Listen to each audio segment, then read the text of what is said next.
আসসালামু আলাইকুম। শুনছেন সংবাদ শিরোনাম। ভৈরবে অটোরিকশা কাভার্ড ভ্যান সংঘর্ষে নারীসহ নিহত ৫। এখন শুনবেন বিস্তারিত।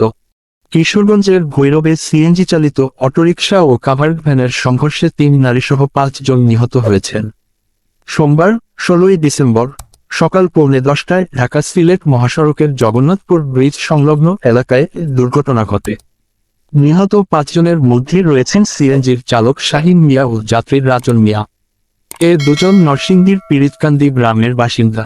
বাকি ৩ নারীর পরিচয় রিপোর্ট করার পর্যন্ত পাওয়া যায়নি। খবর পেয়ে ভৈরব হাইওয়ে থানা পুলিশ ও ফায়ার সার্ভিস ঘটনাস্থলে পৌঁছে মরদেহ উদ্ধার করে থানায় নিয়ে আসে। ২টি কাভার্ড ভ্যান জব্দ করা হয়েছে, তবে চালকরা পালিয়ে গেছেন। এলাকাবাসী ও পুলিশ সূত্রে জানা যায়, সকালে নরসিংদীর নীলকুঠি এলাকা থেকে একটি কোম্পানির 2টি কাভার্ড ভ্যান ভৈরবের উদ্দেশ্যে আসছিল। তাদের পেছনে আসছিল একটি সিএনজি। এটি ভৈরবের দিকেই যাচ্ছিল। কাভার্ড ভ্যান 2টি ভৈরবের জগন্নাথপুর ব্রিজ থেকে নামার সময় পেছনের সিএনজিটি ওভারটেক করে সামনের একটি কাভার্ড ভ্যানের পেছনে চলে আসে।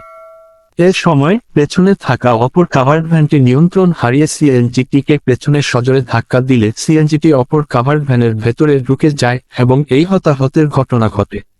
ভৈরব হাইওয়ে থানার ভারপ্রাপ্ত কর্মকর্তা ওসি মোহাম্মদ সাজু মিয়া জানান, সিএনজি ও কাভার্ড ভ্যানের সংঘর্ষ চালকসহ ৫ জন নিহত হয়।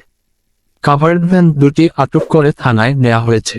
পরিবারের লিখিত অভিযোগের ভিত্তিতে প্রয়োজনীয় ব্যবস্থা নেওয়া হবে। দুর্ঘটনার পর কাভার্ড ভ্যানের চালক ও সরকারি পালিয়ে যায়। ব্রাহ্মণবাড়িয়া 24.নিউজ।